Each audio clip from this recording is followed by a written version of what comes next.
बोलो श्री प्राणनाथ प्यारी की जय। बोलो श्री सतगुरु महाराज की जय। पन्ना धाम की जय। सर्व सुंदर साथ की जय। प्रथम लागू दो चरण को, धनिये न छुड़ायो खिन। लाख तली लालेड़िया, मेरे जीव के यही जीवन। इन पांव तले पड़ी रहूं, धनी नजर खोलो बातन। पलना वालू निरखूं नेत्रे, मेरे जीव के यही जीवन। मेरे जीव के यही जीवन। बोलो श्री प्राणनाथ प्यारी की जय। बोलो श्री सतगुरु महाराज की। हाँ जी प्यारे सुंदर साथ जी, आज हमारे बीच में अमिता बहन जी हैं। अमिता बहन वो अपना भाव रखेंगी। अमिता बहन। बोलो श्री प्राणनाथ प्यारे की जय। सदगुरु महाराज की जय। पन्ना धाम की जय। अंदर नाही निर्मल, फेर फेर नहावे बाहेर। अंदर नाही निर्मल, फेर फेर नहावे बाहेर। कर दिखाई कोट बेर तोहे, ना मिले करता। कर दिखाई कोट बेर तोहे, ना मिले करता। अंदर नाही निर्मल, फेर फेर नहावे बाहेर। कोट करो बंदगी, बाहेर हो निरकारो बंदगी। बाहेर हो निर्मल, तोलो ना पियो पाई। तोलो ना पियो पाई, जो लो ना साथे दिल। अंदर नाही निर्मल, फेर फेर नहावे बाहेर। अहनिस तू फेली रहे, अपने पियो के संग। अहनिस तू फेली रहे, अपने पियो के संग। पीठ दे तिन पीव को, पीठ दे तिन पीव को, करे ऊपर के रंग। अंदर नाही निर्मल, फेर फेर नहावे बाहेर। कर दिखाई कोट बेर तोहे, ना मिले करता। अंदर नाही निर्मल, फेर फेर नहावे बाहेर। जैसा बाहर होत है जो, हो ऐसा दिल। जैसा बाहर होत है जो, हो ऐसा दिल। तो अदखिन प्युनरा नहीं, तो अदखिन प्युनरा नहीं, माहे रहे हिलमिल। अंदर नाही निर्मल, फेर बहावे बाहेर, अंदर नाही निर्मल, फेर नहावे बाहेर। तू आपे न्यारी होत है, पीऊ नहीं तुझसे दूर। तू आपे न्यारी होत है, पीऊ नहीं तुझसे दूर। पर्दा तू ही करत है, पर्दा तू ही करत है, अंतर नाड़े घर, अंदर नाही निर्मल, फेर नहावे बाहेर। कर दिखाई खोट बेर तोहे, ना मिले करता।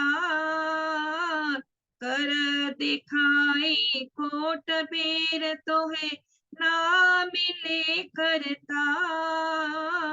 अंदर नाही निर्मल, फेर नहावे बाहे। बोलो श्री सब प्राणनाथ बैरी कीजिए। सब सुंदर साथ के चरणों में कोटि कोटि प्रणाम जी।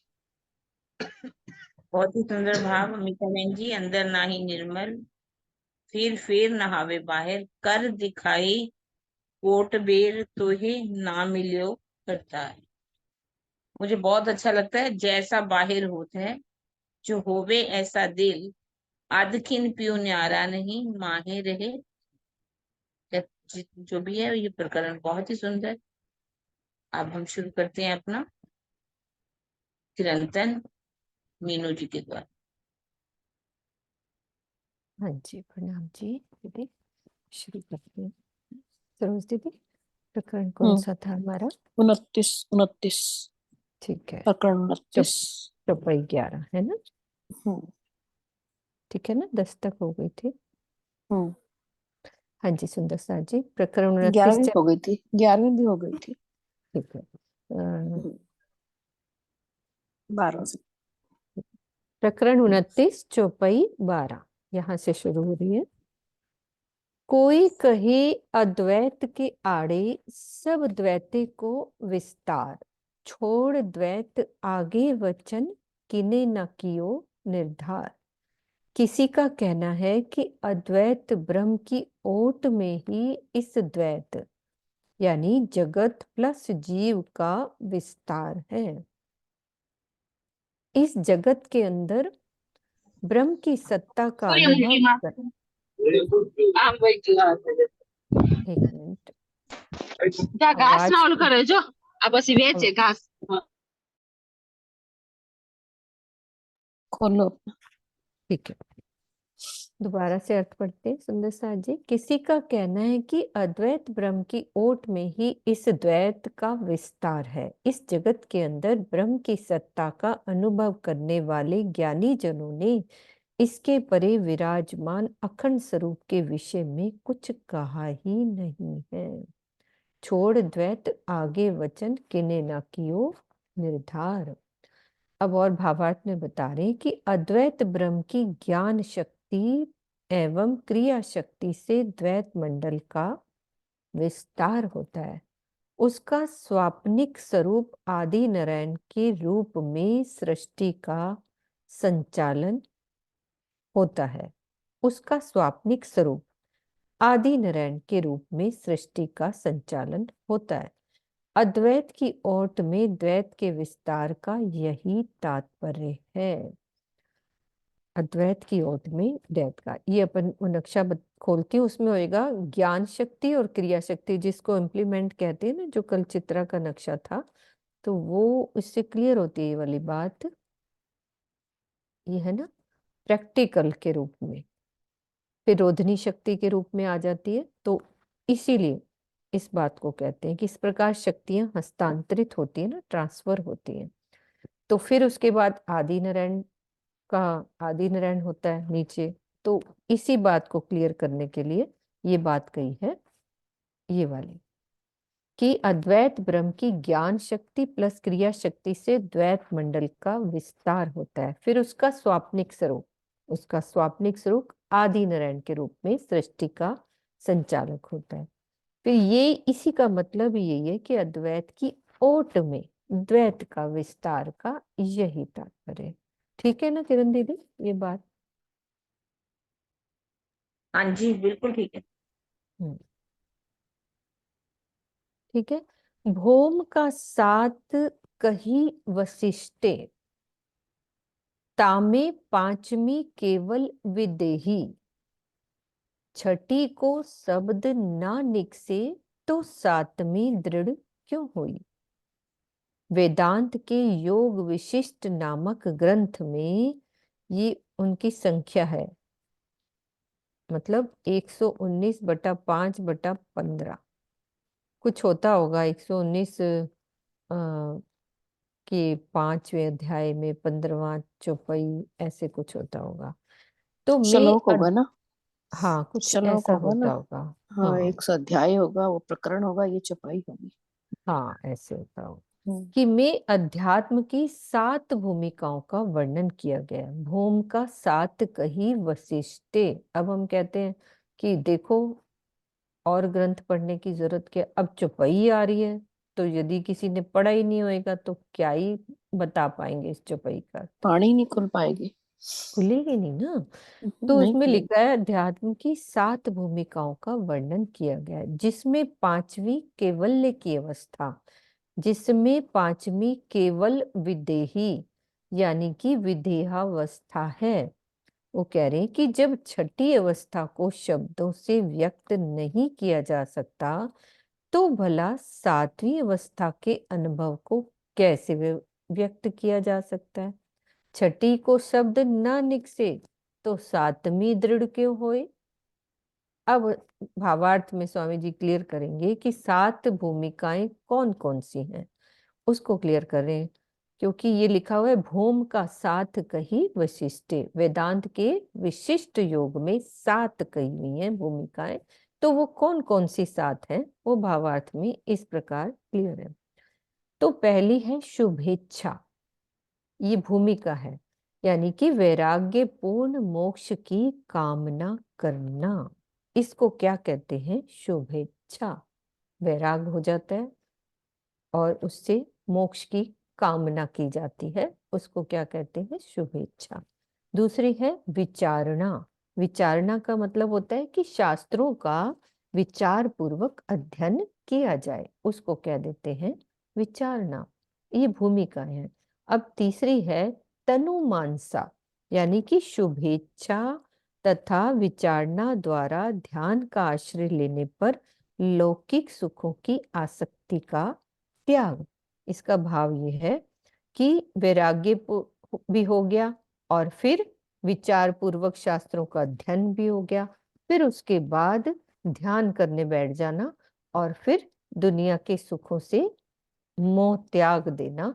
तो ये हो जाती है तनु मानसा।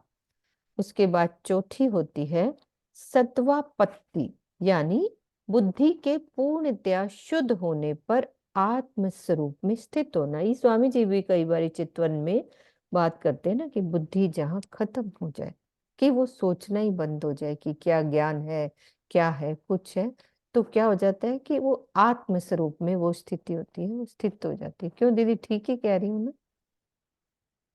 हाँ जी, हाँ जी। फिर है असंस्कृति। असंस्कृति यही शब्द है ना। चित्त के सभी संस्कारों से रहित होकर अपने निज स्वरूप में समाधिस्थ होना। चित्त के सभी संस्कार, बुद्धि काम करना बंद कर जाए, चित्त के सभी संस्कार सब खत्म हो जाए, तो फिर क्या हो जाता है? निज स्वरूप में समाधिस्थ होना। ठीक है, ये 5 अवस्था। अब छठी है पदार्थ भावना, यानी कि सर्वदा ब्रह्मी अवस्था का अनुभव करना, यानी कि हरदम रहे कि मैं तो वही हूँ, उस हर पल यही अवस्था बनी है। छठी अवस्था। फिर 7वीं होती है तुर्यगा, संसार से पूर्णतः अलग उस अद्वैत ब्रह्म से एक रूपता होना। ये तो फिर आगे ये 7 चीजें बताई ना, 7 भूमिकाएं बता दी। अब कह रहे हैं कि केवल्य की विधेय अवस्था वह है जिसमें जीव अपनी शुद्ध अवस्था में स्थित तो हो जाता है, किंतु उसे अपने अस्तित्व का बोध बना रहता है। विधेय अवस्था जो है ना, उसमें जीव का बोध, उसे अपने अस्तित्व का बोध बना रहता है, उसे अपने पंचभौतिक शरीर का आभास नहीं होता। राजा जनक आदि इसी अवस्था को प्राप्त हुए थे। इसके परे की अवस्था हंस एवं परमहंस होती है। क्लियर हुई बात सुंदर सा जी? बहुत अच्छे स्वामी जी ने ये क्लियर कर दी है ना दीदी? कुछ का रह तो नहीं गया ना?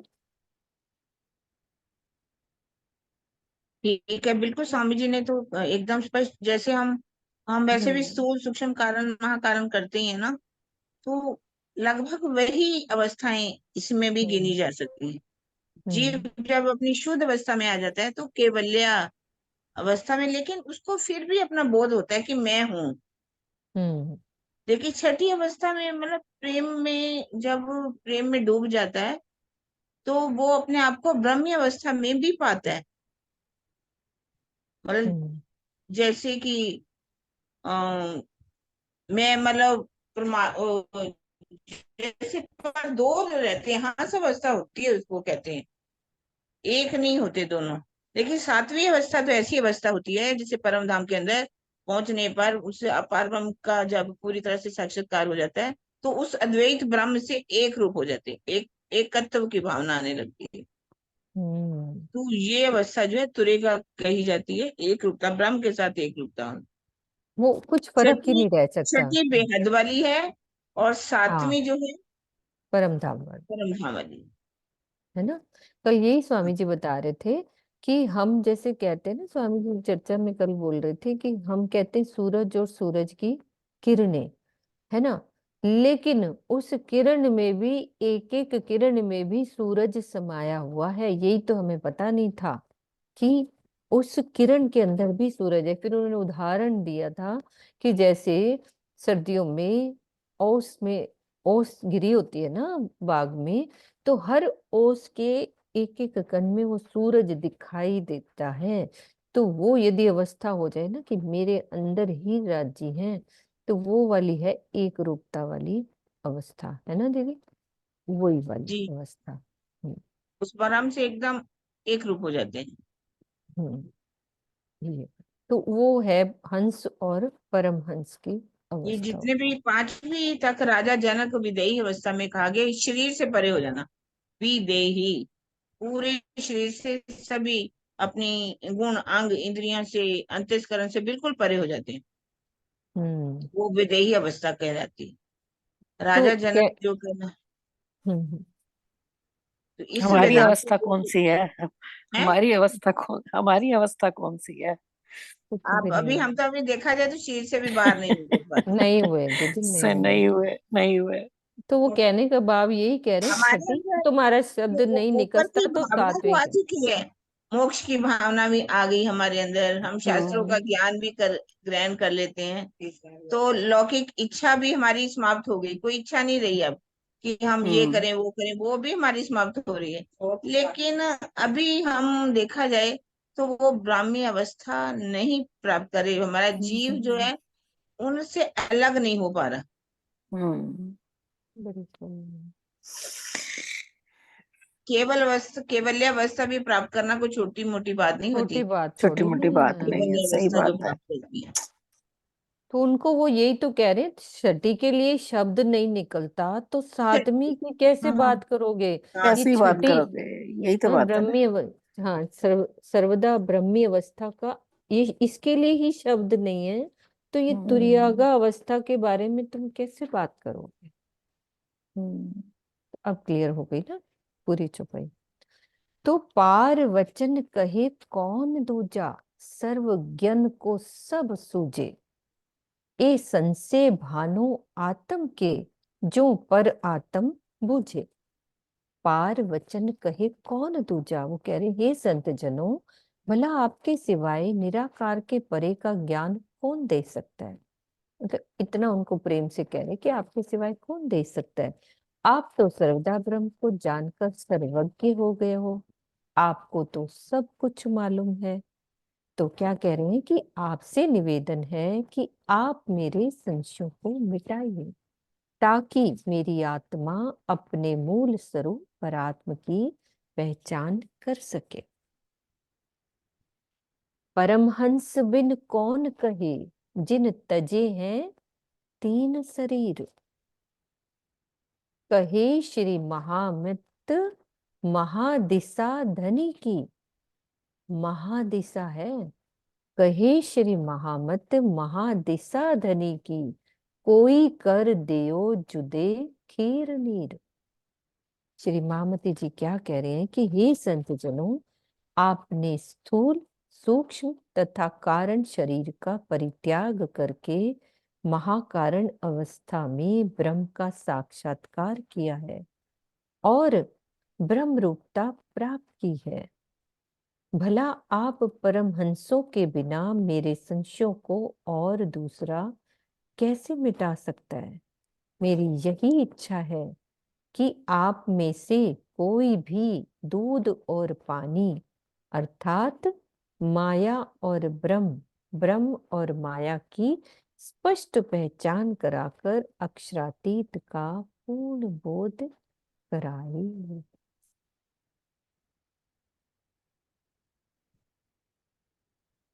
ठीक है। दूध और पानी का निवेड़ा। तो सुंदर साथ जी ये बता सकते हैं कि दूध किसको कहा है और पानी किसको कहा है। ब्रह्म और माया ना। हाँ, तो माया ये जो है पूरा अंतर करके बताओ ना, सच्चिदानंद और इसका अंत। हाँ, एक मिनट कृष्णा दीदी को बोलिए, पूरा अंतर करके बताओ क्या क्या अंतर है। मेरे को ज्यादा समझ ना आता, लेकिन थोड़ा सा माया और ब्रह्म दोनों अलग अलग करना। मैं हाँ दूध हाँ। और पानी का निवेदा, माया और ब्रह्म। माया, माया को मतलब माया तो यहाँ देख रहे हैं हम, और ब्रह्म में अंतर पार ब्रह्म मतलब। अंतर बता दो ना, और सच्चिदानंद के क्या क्या गुण है और इस माया के क्या है। माया में तो झूठी झूठ है और वहां तो सत्य सत्य है। बस ये वहाँ मतलब एक ही तत्व है, यहाँ पांच तत्व का है। तो यही थोड़ा सा वहाँ अंतर आता सुख है ही मेरे सुख, को वहाँ सुख ही तो सुख पन्ना। है, यहाँ दुख ही दुख है। हाँ, जड़ है, वहाँ सुखी ये सुख, जड़ यहाँ है, दुखी दुखा। वो अखंड है। ये जड़ और ये है, वो जड़ है, चेतन है। वो सत्य अखंड है, चेतन है। हम्म, हम्म, ठीक है। हाँ जी, प्रणाम। दूध और पानी का निवेड़ा। किरण दीदी कुछ कहना चाहोगे तो आप जरूर कहो।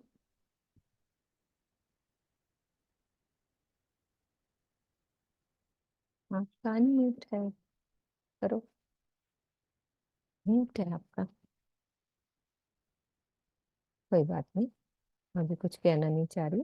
आगे चलते हैं। प्रकरण हमारा 29 पूरा हो गया है। चौपाई 343, प्रकरण 30 स्टार्ट हो रहा है, राग श्री।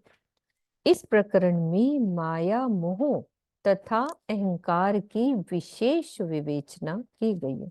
क्या आएगा इस प्रकरण में? माया मोह तथा अहंकार की। ठीक है। चीने क्यों कर ब्रह्म को, ए तो गुण ही के अंग को विकार। बाजी गरे बाजी रची, मूल माया दे मोह अहंकार। भला इस संसार के जीव ब्रह्म की पहचान कैसे कर सकते हैं? ये संपूर्ण जगत किससे बना है? सत्य रज और तम की त्रिगुणात्मक माया से उत्पन्न होने वाले महतत्व और अहंकार के विकार से बना है। बाजीगर कौन है? अक्षर ब्रह्म। उसने क्या किया? अपनी मूल माया से मोह तत्व तथा अहंकार को उत्पन्न करके इस संसार रूपी खेल की बाजी को बनाया है। ठीक है। अब मोह तत्व तथा मह तत्व में अंतर है। सुंदर साथ पूछते होते हैं ये वाला क्वेश्चन। मोह तत्व और मह तत्व में अंतर होते हैं, क्योंकि मोह तत्व की अभी बात करी है इसमें। ये मूल मायाते मोह अहंकार। तो अंतर क्या है? प्रकृति का महाकारण स्वरूप क्या है? मोह तत्व है। प्रकृति का महाकारण स्वरूप मोह तत्व है, जिसमें क्या होता है? अज्ञान, भ्रम, कर्म, काल और महाशून्य जिसे कहते हैं। चौपाई भी आती है ना सुंदर साथ जी? हाँ जी, तुमने तो छुपाई आती है किसी को? चौपाई बोलो इसी के, इसके ऊपर। सुंदर साथ जी, ऐसे यदि हम जवाब देते रहेंगे तो लगेगा हम समझ रहे हैं, हम समझ रहे हैं इस चीज को, नहीं तो फिर नींद आ जाएगी। सुनीता दीदी। मोह अज्ञान भरमना कर्म काल और शून्य ए नाम सारे नीम के निराकार निर्गुण। बहुत बढ़िया। ठीक है, तो क्या कह रहे हैं, दोबारा पढ़ती हूँ। मोह तत्व और मह तत्व में अंतर होता है। प्रकृति का महाकारण स्वरूप क्या है? मोह तत्व, जिससे अज्ञान, भ्रम, काल, कर्म तथा महाशून्य कहते हैं। ठीक है, इसी प्रकार उसका सूक्ष्म स्वरूप जो होता है वो क्या होता है? मह तत्व होता है, जिसमें परमाणुओं में संयोजन से अहंकार की उत्पत्ति होती है। संयोग होता है ना, उससे अहंकार की उत्पत्ति होती है। तो अक्षर ब्रह्म के अंदर सृष्टि को उत्पन्न करने की जो इच्छा होती है ना, उसे क्या कहते हैं? मूल माया कहते हैं, या मूल प्रकृति कहते हैं। ये आप शीतल का नक्शा देखोगे ना, उसमें लिखा हुआ है कि जब अक्षर ब्रह्म के अंदर इस ब्रह्मांड को कुछ, कौन चेंज कर रहा है ये सब? किरण दीदी, आप कुछ कर रहे हो क्या? एक सेकंड। क्या क्या बोल हुआ? रहे हो? क्या चेंज हुआ? पीछे से कुछ चेंज हो रहा है, लिखा हुआ आ रहा है। ठीक तो आ रहा है। नहीं नहीं नहीं, वो मेरे को सामने आ जाता है, कुछ पासवर्ड चेंज हो रहा हम्म है। हाँ, हम्म सामने आ गया ना, ये स्क्रीन हट गई थी। हम्म दोबारा से चलते हैं कि अक्षर ब्रह्म के अंदर जब सृष्टि के उत्पन्न करने की जो इच्छा होती है उसको क्या कहते हैं? जैसे मेरे अंदर कोई बात करने की इच्छा हुई तो उसको क्या कह देते हैं? मूल माया या मूल प्रकृति। ठीक है, अब जो मूल माया है, मूल माया से मोह तत्व की वैसे ही उत्पन्न होती है जैसे प्रकाश से छाया की उत्पत्ति होती है। मूल माया किसे क्या गया? अव्याकृत की सत माया से जब मोह तत्व की वैसे ही उत्पन्न होती है जैसे प्रकाश से छाया उत्पत्ति होती है। इसमें अव्याकृत का मन प्रतिबिंबित होकर आदि नारायण का स्वरूप बन जाता है। जैसे हमने छाया के रूप में कल समझा था ना कि आदि, ये आदि नारायण कैसे हुआ? अव्याकृत का मन प्रतिबिंबित होकर आदि नारायण का स्वरूप बन जाता है। फिर क्या होता है आदि नारायण के अंदर? क्या होता है? वो संकल्प क्या लेता है? एक ओम बहुश्याम का संकल्प होता है, उसे ही अहंकार कहते हैं। इतनी बात क्लियर है सुंदर साथ जी? सुनीता दीदी, इसको ही आप अच्छे से दोबारा रिपीट कर दो। सुनीता दीदी को खोल दो।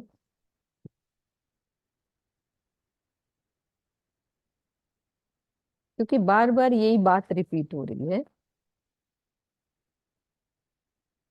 खोला है? मैं खोलती हूँ। सुनीता दीदी, करोगे आप क्लियर? नहीं, मेरे को अभी इतना क्लियर नहीं हुआ ये। ठीक है, मैं दोबारा पढ़ती हूँ। किरण दीदी, आप रिपीट करना इस चीज को कि जो अंतर बताया है ना, मोह तत्व तथा मह तत्व में अंतर, क्योंकि पढ़ने से फायदा नहीं ना। प्रकृति का महाकारण स्वरूप जो है वो मोह तत्व है। इसी बात को क्लियर करो दीदी, प्रकृति का महाकारण स्वरूप मोह तत्व है। पूनम कर सकती हो? पूनम तुम कर सकती हो? किरण दीदी आप करो। एक एक लाइन को क्लियर करो। हाँ जी, हाँ जी। हम्म, अब मोह तत्व और महतत्व में अंतर बता रहे हैं। ये जो मतलब प्रकृति रोधनी शक्ति जो प्रकृति को पैदा करती है, वो क्या है? मोह तत्व है, जिससे अज्ञान, अभी जैसे छुपाई बोली, मोह अज्ञान भ्रमना कर्म काल शून्य ये नाम सारे नीर के निराकार निर्गुण। ठीक है, तो इसको मोह तत्व भी कहा गया है, महाशून्य भी कहा गया है, ज्ञानता भी कहा गया, भ्रम भी कहा गया, काल शून्य नीर इत्यादि शब्दों से उसका वर्णन किया गया है ना। तो अब उसका जो सूक्ष्म स्वरूप है वो क्या है? महतत्व, जिसमें परमाणुओं का जो जो एक ऊपर मंडल था, जब उसके अंदर विक्षोभ हुआ, है ना, जैसे कि आदि नयन ने संकल्प किया, वो ही विक्षोभ कहा गया। परमाणुओं का अंदर जो विक्षोभ हुआ, अहंकार की उत्पत्ति हुई।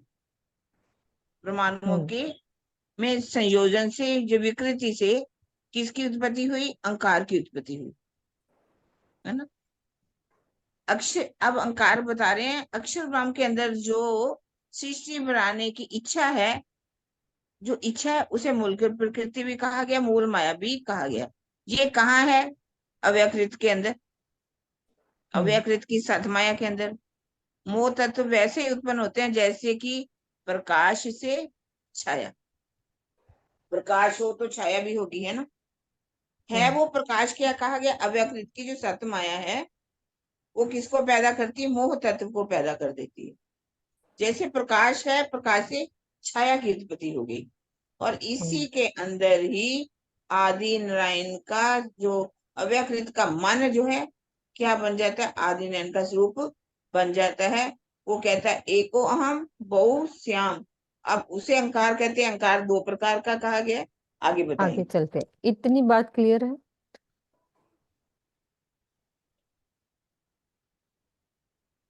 ठीक है। इस प्रकार अहंकार के दो भेद होते हैं। पहला अहंकार वह है जो आदि नारायण के अंदर प्रकट होता है, जिसके फलस्वरूप परमाणुओं में कंप प्रकट होता है और सृष्टि रचना प्रारंभ हो जाती है। पहला ये हो गया।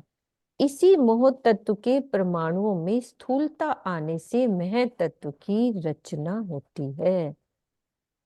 ठीक है, जिसके अणुओं में जो स्थूलता आने से अहंकार की उत्पत्ति होती है, इसी दूसरे अहंकार से क्या बनती है? तन्मात्रा और इंद्रियों का प्रकटन होता है।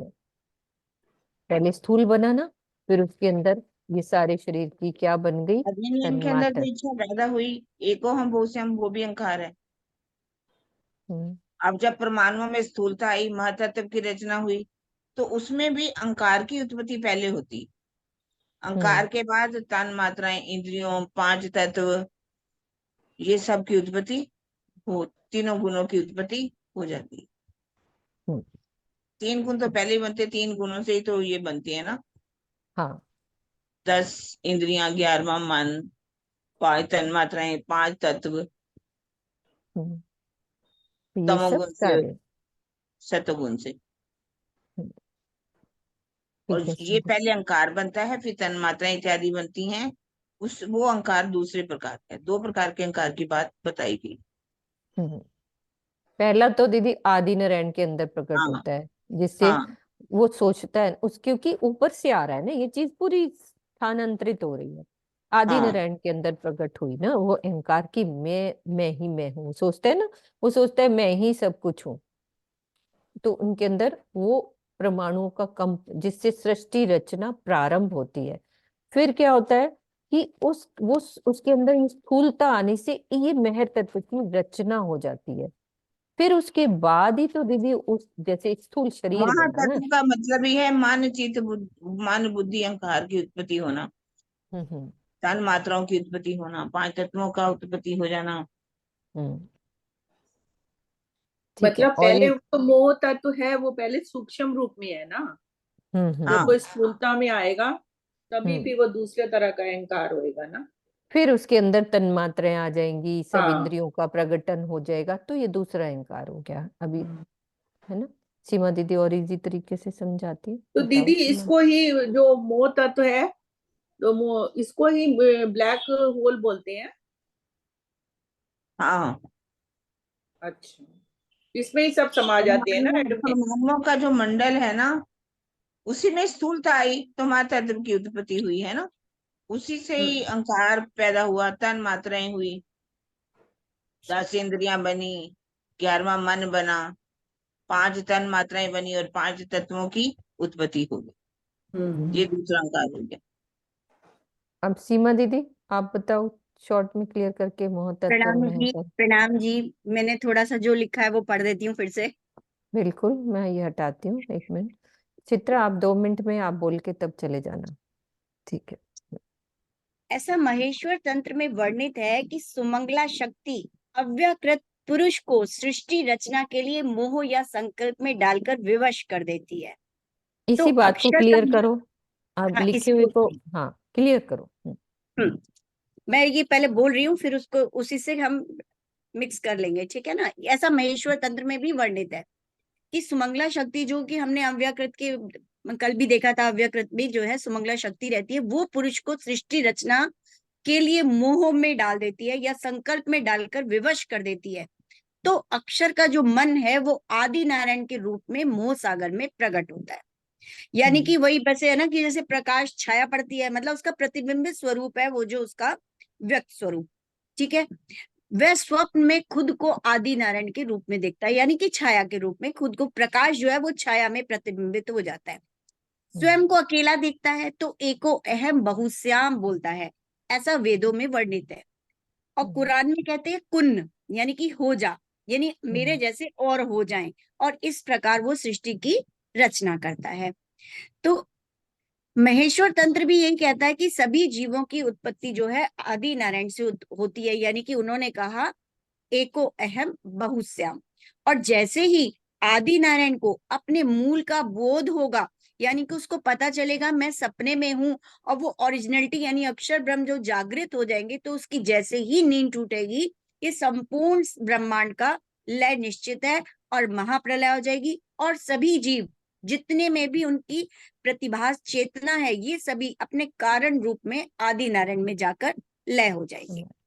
बिल्कुल, बहुत अच्छे से हो गया क्लियर। चित्रा आप कुछ कह रहे थे, बोलो। मैं तो समझने की कोशिश ही कर रही थी, मेरे को लगा एक बार मैं वर्ड्स में डाल के देखती हूँ, फिर आनंदी बताएंगे कि कहने का मतलब जो वो विक्षोभ होता है परमाणुओं का, जिसको हम बिग बैंग थ्योरी कहते हैं, कि जो एक लास्ट में मतलब कंपन हुआ, जो वो कहते हैं कि तीनों अवस्थाओं की साम्य अवस्था जब वो भंग हो गई, जब एकदम से उसमें कंपन हुआ, विक्षोभ हुआ, तो वो उससे मोह तत्व पैदा हुआ। ठीक है, तो उस मोह तत्व को माना जाए कि वो अब कंपन है परमाणुओं का, तो वो मोह तत्व है, और वो मोह तत्व सूक्ष्म है। तो अब जो उसके आगे फिर और उत्पत्ति होती है, 5 इंद्रियां और तन्मात्राएं और वो बाकी सब, वो फिर महतत्व कहलाएगा। इसलिए हम बोल देते हैं कि, क्योंकि बिल्कुल साथ साथ होता है, डॉक्टर प्रवीण ने कहा था कि इसमें ऐसा कुछ नहीं है कि एक बार हुआ फिर उसके आगे कुछ हुआ, ये सारा प्रोसेस जैसे चेन हाँ, बस रिएक्शन की तरह बहुत सुनना जरा फास्ट होता है। इतना फास्ट होता है कि हम कुछ ये कह ही नहीं सकते। मोह तत्व और हाँ, मह तत्व में अंतर करना हाँ, ही बहुत मुश्किल हो जाता है। तो इसीलिए कहते होंगे कि मोह तत्व और मय तत्व में अंतर नहीं है, क्योंकि एक्चुअली उसी मोमेंट ही ये अगला प्रोसेस हो जाता होगा। इसलिए कह देते हैं कि वो सूक्ष्म और स्थूल की, बस आज स्वामी जी ने बात एक नई बताई है कि भी वो पहले जो होता है वो सूक्ष्म में होता है, और फिर परमाणुओं का जब ये आगे तन्मात्राएं और वो बन जाती हैं, वो स्थूल रूप हो जाता है परमाणुओं का। ऐसे मतलब लर्न करने के लिए ये बोल सकते हाँ, हैं ना। नहीं नहीं, समझने के लिए ठीक है। तो सीमा दीदी हम इसको अपने बॉडी के जो ये सब बनता है, ये सब इससे भी तो समझ सकते हैं ना। पहले स्थूल बिल्कुल हुआ बिल्कुल फिर, है ना। जैसे वो बिल्कुल। जब, हाँ मैं अब यहाँ पे रिकॉर्डिंग में नहीं, आप मेरी बात समझ गए हो कि वो जब जैसे स्थूल में होता है, उसके बाद ही 7 इंद्रियां तन्मात्राएं वो सब बनने लग जाती हैं, तो वो स्थूल में, स्थूल तो हाँ, हमारे शरीर का रूप शरीर ले के, लिया, और जो हाँ सूक्ष्म है उससे हमारे अंदर इंद्रियां, तन्मात्राएं, तन्मात्राएं, जो अंदर की मतलब अंतःकरण के जो 4 पार्ट, ये सारा का सारा जो बन जाता है वो सूक्ष्म से बनता है। हाँ, तो वो महत्व और सूक्ष्म और स्थूल महत्व दोनों बस में बन इतना ही गया। अंतर है। मतलब जैसे चेतना आती है और साथ में ये सब भी बन जाता है, उसी पल बन हाँ, जाता है ये सब कुछ। हाँ, तो इसलिए कहते हैं कि मोह और मय तत्व में ज्यादा अंतर नहीं है, क्योंकि नहीं सेम ही है। पल में बन जाता है।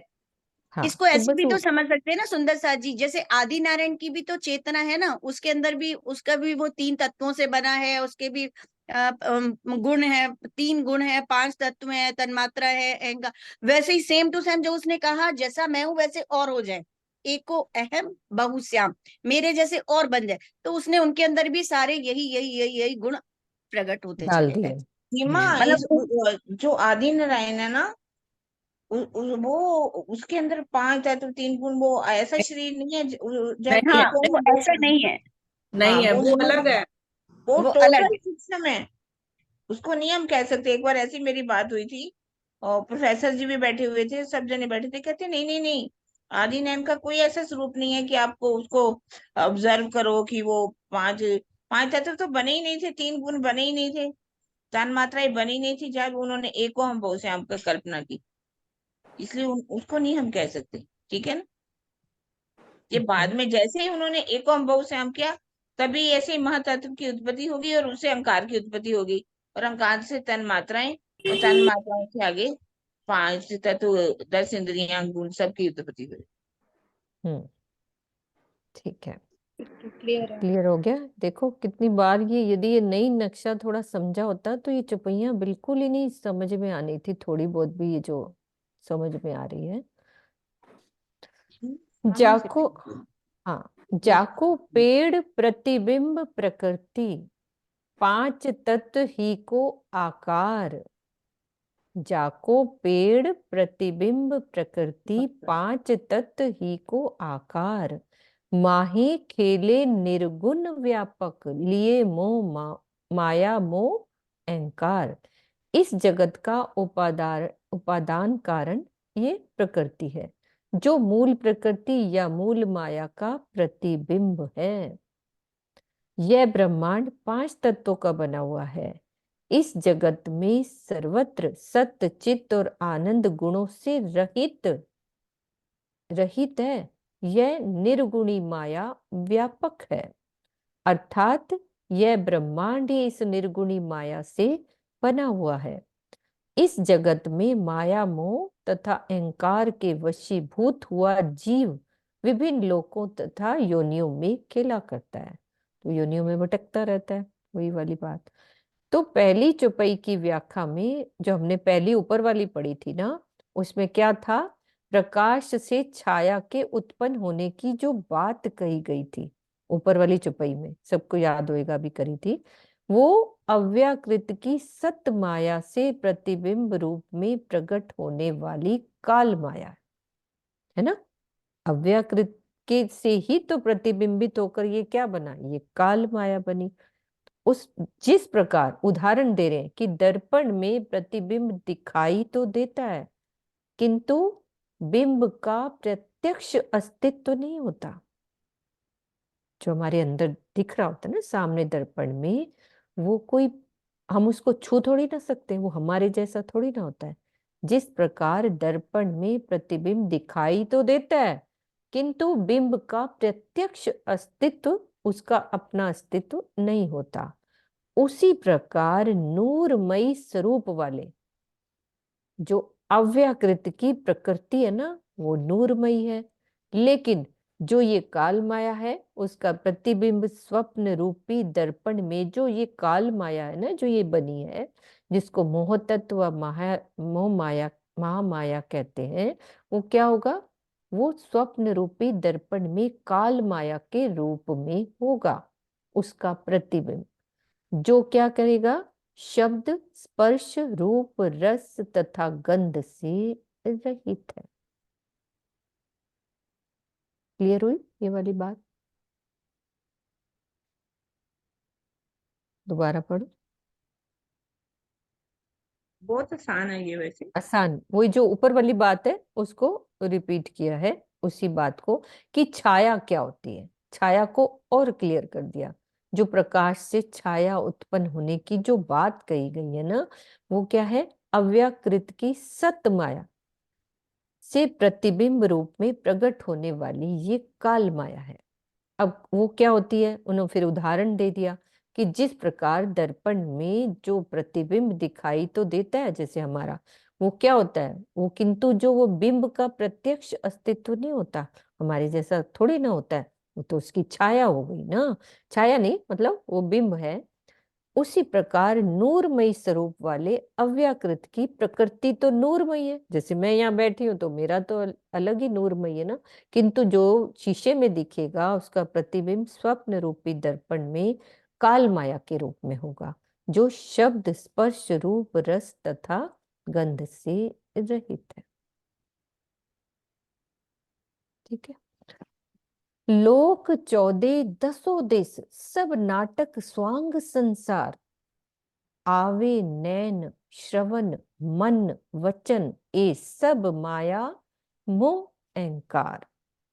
14 लोक के इस संसार में दसों दिशाओं में जो कुछ भी है सब माया का नाटक है, नश्वर रूप है।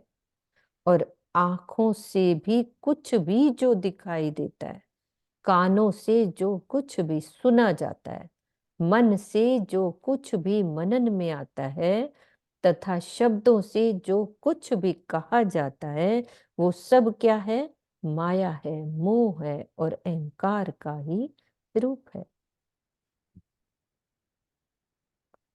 क्या दानव, क्या देवता, क्या तीर्थंकर अवतार, ब्रह्मा विष्णु महेश लो, सो भी पैदा माया मोह अहंकार।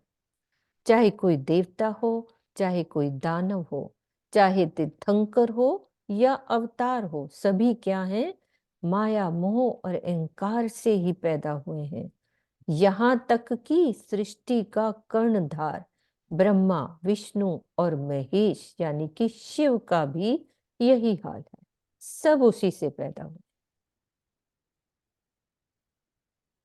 माया मोह और अहंकार से पैदा होने का तात्पर्य बताया है कि इनके शरीर त्रिगुणात्मक हैं तथा इनके जीव आदि नारायण की चेतना के प्रतिभास हैं, क्योंकि आदि नारायण ही वही है तो उसकी चेतना का वैसे ही प्रतिभास होगा, तो त्रिगुणात्मक ही है वो सब, खत्म होने वाला।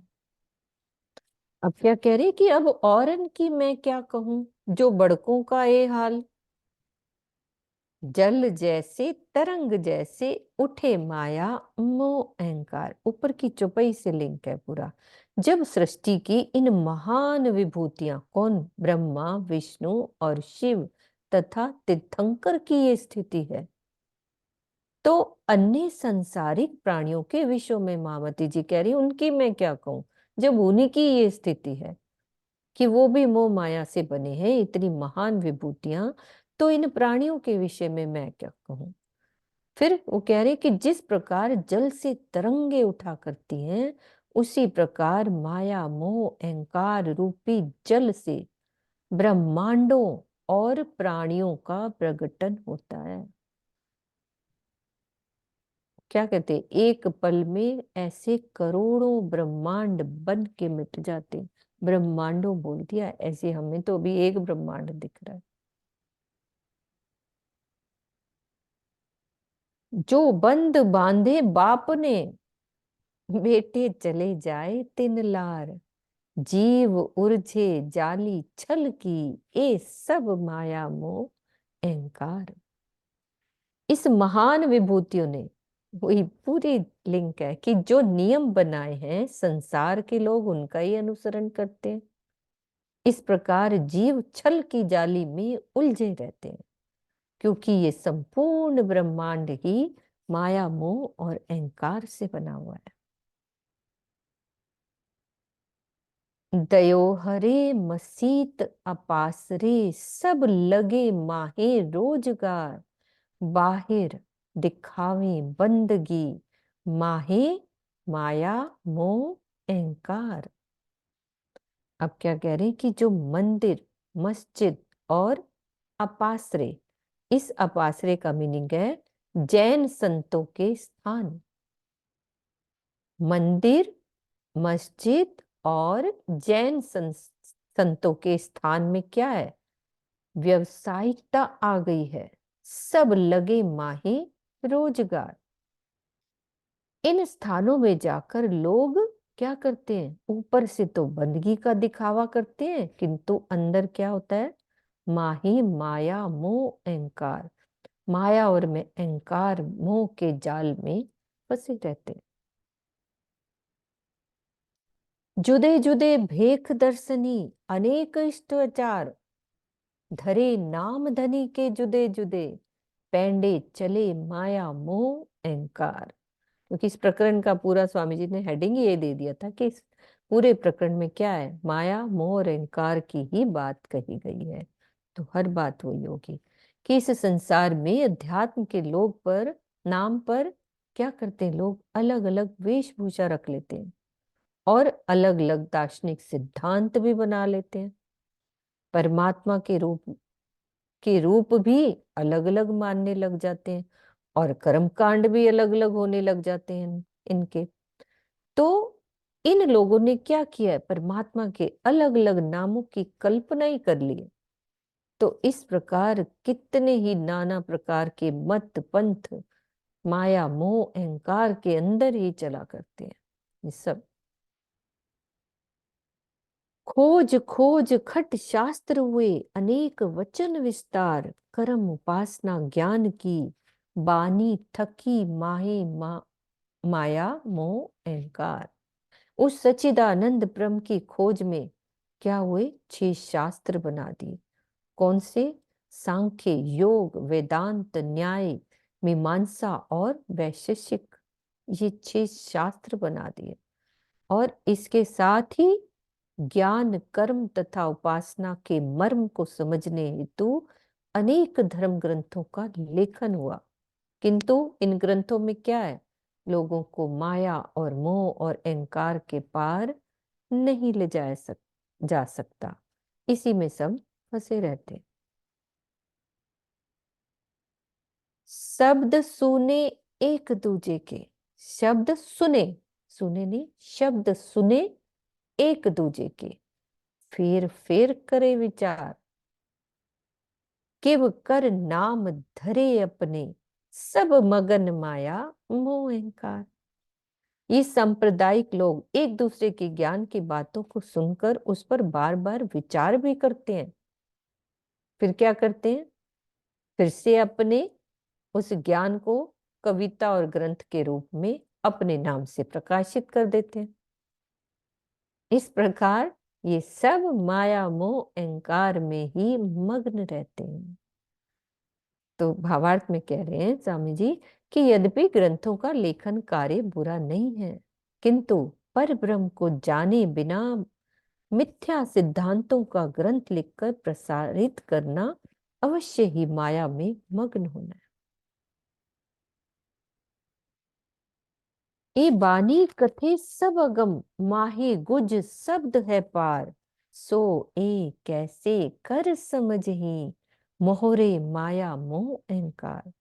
ये बानी की कौन सी बात कही है, जो 6 शास्त्र आदि धर्म ग्रंथों के कथन पर ब्रह्म को मन वचन से परे ही वर्णन करते हैं। इनके गुज भेदों का स्पष्टीकरण हो जाने पर अखंड धाम का ज्ञान प्राप्त होता है। लेकिन उन भेदों को, लिखा तो सब कुछ हुआ है ग्रंथों में, वो छुपी बातों में लिखा हुआ है, लेकिन उन भेदों को कैसे समझेंगे, नहीं समझ सकते। उन भेदों को माया मोह अहंकार से पैदा हुआ जीव भला कैसे समझ सकता है। तो ये हमें क्यों समझ में आ रही है सुंदर साथ जी, कि राज जी ने हमें इससे अलग रखा है। यामे जीव दोई भांत के, एक खेल दूजे देखन हार, पहचान न होवे काहू को, आड़ी पड़ी माया मोह अहंकार। इस जगत में 2 प्रकार के जीव हैं। कौन कौन से, एक तो माया का खेल खेलने वाले और दूसरा कौन है, देखने वाले। माया मोह अहंकार का पर्दा हो जाने के कारण दोनों में से किसी को भी अक्षरातीत की पहचान नहीं हो पाती। और क्लियर कर रहे हैं, कि वासनाओं से ग्रसित जीव भिन्न भिन्न योनियों में भटकते हुए माया के खेल में डूबे रहते हैं। दूसरे वे जीव होते हैं, पहले तो एक जीव, दो की बात करी ना, दो होते हैं, उसको क्लियर किया कि वासनाओं से ग्रसित जीव अलग अलग योनियों में भटकता है तो इस माया के खेल में डूबा रहता है। और दूसरे वे जीव होते हैं जिन्होंने क्या किया होता है, ध्यान समाधियों का आश्रय लेकर अपने चित्त को वासनाओं के संस्कारों से पूर्णतया दूर कर दिया होता है। इनका पुनर्जन्म नहीं होता और ये निराकार तक संपूर्ण लोक लोकांतरों में इच्छा अनुसार भ्रमण करते रहते हैं तथा संसार को दृष्टा होकर देखते रहते हैं। क्लियर हुई ना दूसरा चरण? एक खेल दूजे देखनहार। वैसे नहीं क्लियर होना था जब तक ये उदाहरण नहीं देखते। या में जीव दोए भांत के, एक खेल रहा है जैसे जीव 84 लाख योनियों में भटकता रहता है, और दूसरे कौन होते हैं जो ध्यान द्वारा अपनी मतलब कहते हैं ना वो कर लेते हैं ना, देखते रहते हैं कैसे ये संसार चल रहा है, समाधिष्ठ जो हो जाते हैं वो देखनहार होते हैं, दृष्टा होकर देखते हैं। ठीक चल रहा है किरण दीदी? आप बोल रहे हो, पहले खोलो। उनकी पहुंच जो है आगे नहीं हो पाती निराकार से आगे, उनकी बात की गई है। ये परम धाम की ब्रह्म सृष्टियों की बात नहीं की गई। नहीं है। यहाँ भी बड़ी बड़ी ध्यान समाधियां लगाते हैं लेकिन निराकार शून्य मंडल से बाहर नहीं जा पाते। तो वो कहते हैं अपनी इच्छा अनुसार निराकार मंडल सब में घूमते हैं, संसार को दृष्टा होकर के भी देखते हैं, लेकिन इनको भी पारब्रह्म की पहचान नहीं हो। बिल्कुल। अब आगे क्या कह रहे हैं, एक खेल किया जिन खातिर सो तो कोई है सिरदार, जो लो ना होवे जाहिर, तो लो उड़े ना माया मोह अहंकार।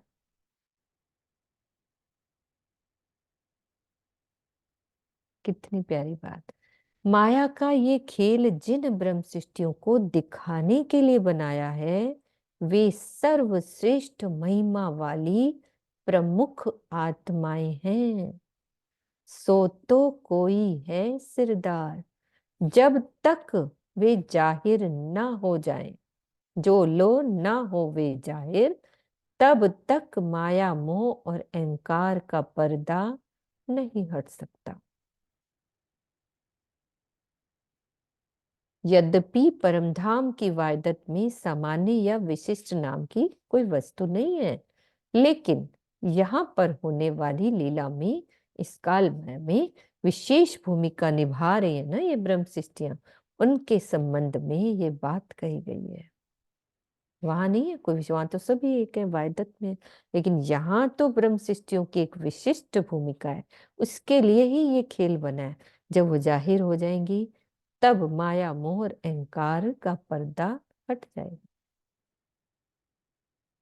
आगे क्या कह रहे हैं, धनी के प्रेम में अपना सर्वस्व न्यौछावर करने वाली तामसी सखियों की इच्छा पूरी न हो सकने के कारण ये खेल पुनः बनाना पड़ा। तामसी सखियां कौन सी थी बताओ, बताओ सुंदर साथ जी। ये सुंदर साथ बोर होने लग जाता है, जाने लग जाते हैं।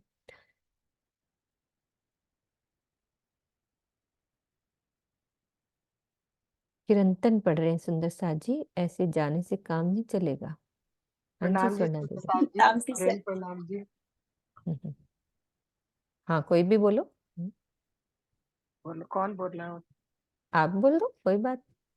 प्रणाम जी सुंदर साथ जी, प्रेम प्रणाम जी। तामसी सखियां हम ये जो मतलब जैसे हम योग माया में थे और जैसे मतलब श्री कृष्ण ने राज्य सामने आके खड़े हो गए और उन्होंने कहा उथले वचन हमें कहे कि तुम इतने अंधेरे में क्यों आ गई हो और रात का टाइम है किसी ने रोका नहीं, कोई जानवर आ जाए या कुछ है। तो फिर उन्होंने ये कहा कि भाई आप खुद ही तो कहते हो कि भाई मतलब हमें आपके अलावा और कोई भी मतलब प्रियतम दिखाई नहीं दिया, तो हम आपके सर्वगुण संपन्न होते हुए हम आपको कैसे छोड़ सकते हैं। तो जैसे तामसी सखियों ने एकदम उसी समय शरीर त्याग दिया, और राशियों ने कुछ श्रृंगार किया, उल्टा हाँ, पुल्टा अब आ गया। किया, और स्वांसियों ने मतलब सोचती रही, तो उनके पतियों ने उनको अंदर बंद कर दिया। तो तामसी सखियां वो हैं कि जो तुरंत राजी पे पूर्ण विश्वास लाकर खड़ी हो जाए कि राजी जो कुछ हो आप ही हो हमारे लिए। प्रणाम जी। जी ना, आप खोल सकते हो, हाँ बोलो। जी, वही बताना था कि वो तामसी सुखिया जो होती है वो तुरंत ही निर्णय ले लेती है तो जो मतलब करना खेल है। का कारण क्यों बना? क्यों बना? इच्छा क्या नहीं पूरी हुई? इच्छा मेरी वो देखने की वो लीला, जब वो वहां से व्रत से हम वापस गए, व्रत से रात में से परम धाम गए, तो मेरी इच्छा पूर्ण नहीं होगी कि अभी खेल तो हमने पूरा देखा ही नहीं, हाँ, इसलिए हमें वो कारण मतलब बना हमने तो उसका। दुख देखा ही नहीं, हमने फिर से वही हाँ, मांग कर ली। तो ठीक है। हाँ जी, वीना अग्रवाल जी, हाँ जी, आप बोलो ना, कभी बोलते नहीं। यही कहना चाह रही, प्रणाम जी। भाई हमने तामसी सखियों ने यहाँ पे दुख नहीं देखा था, तो उनकी इच्छा ये बाकी रह गई थी कि हमने दुख का खेल देखना है, तो इसलिए ये बना बात। बिल्कुल, ओके, बात क्लियर। सुंदर सा जी, हाँ सरोज दीदी रेज हैंड नीचे कर दो। तो ये खेल बनाना पड़ा। इस खेल में श्री इंद्रावती कौन है, अभी सब बताएंगे। आसवाई कौन है, अमलावती कौन है, शाकुंडल कौन है, शाकुमार आदि की लीला विशिष्ट ध्यान रखती है। तो ये सब क्लियर करेंगे। इंद्रावती के आत्म कौन है? हाँ जी, भावना जी, ये सब क्लियर कर दो। प्रणाम जी दीदी, प्रणाम सुंदर साथ जी। दीदी इंद्रावती सखी जो जागनी के बनमान में आई और प्राणनाथ का रूप लेकर बैठी, वो इंद्रावती सखी। आसबाई सखी श्री लालदास जी की महामती की वासना, जो बाद में उनको महामती की उपाधि दी गई। और अमलावती की वासना बैजूराज महारानी केश कुंवरी जी, जिनको अमलावती की वासना कही गई। और शाकुंडन सखी महाराजा श्री छत्रसाल जी। और शाकुमार सखी औरंगजेब बादशाह, जो जाग नहीं पाए थे धनी, बट उनको बहुत जगाने के लिए गए थे। बिल्कुल, इनकी लीला विशिष्ट स्थान रखती है। अब इनके तन द्वारा होने वाली जागनी लीला से जो ज्ञान का फैलाव होगा, तो उससे ही माया मोह और अहंकार का पर्दा हट जाएगा। ऊपर से जो लिंक है ना, वही बात कि कैसे हटेगा। तो जब जागनी लीला के ज्ञान का फैलाव होगा, तो ये सब अहंकार का पर्दा हट जाएगा। हाँ जी नीना दीदी, कुछ कह रहे हो? हाँ कोई बात नहीं, पहले का ही मुझे लगता है आंसर दे रहे होंगे। प्रणाम जी दीदी, मैं यही कह रही थी कि तामसी सखियां वही होती जो अति बल वाली होती है ना। तो यहाँ पे आके उन्होंने वहां पे भी बोला है, वही शोर मचाया कि हम लोग खेल देखेंगे, लेकिन जो अपनी इच्छा रही दुख का खेल देखने की, वो उनकी पूरी नहीं हुई थी, तो इसी वजह से फिर उनको दोबारा से खेल बनना पड़ा, राजीनामा दोबारा से फिर। हाँ जी, हाँ, मैं यही बता रही थी, वैसे तो बता दिया था उन्होंने। कोई बात नहीं, दोबारा बोल दिया, राज्य की बात। तो ऐसे खेल अनेक एक खिन में, सॉरी टाइम ज्यादा हो गया, लेकिन चौपाई का एक चरण ले लिया, तो बस इसी को पूरा करते हैं।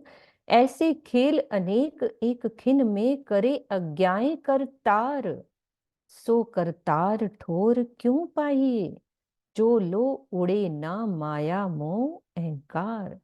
अक्षर ब्रह्म क्या करते हैं, अपने आदेश से एकमात्र एक पल में क्या करते हैं, हमारे ब्रह्मांड जैसे अनेक ब्रह्मांड उत्पन्न कर देते हैं। फिर जब तक माया मोर अहंकार का पर्दा ना हटे, तब तक उस अक्षर ब्रह्म के धाम के बारे में भला कैसे जाना जा सकता है। सो करतार ठोर क्यों पाई, क्योंकि उन्हीं 19 के आदेश से बना ना, तो उसको कैसे जाना जा सकेगा। तो चुपई ये भी ले लेते हैं।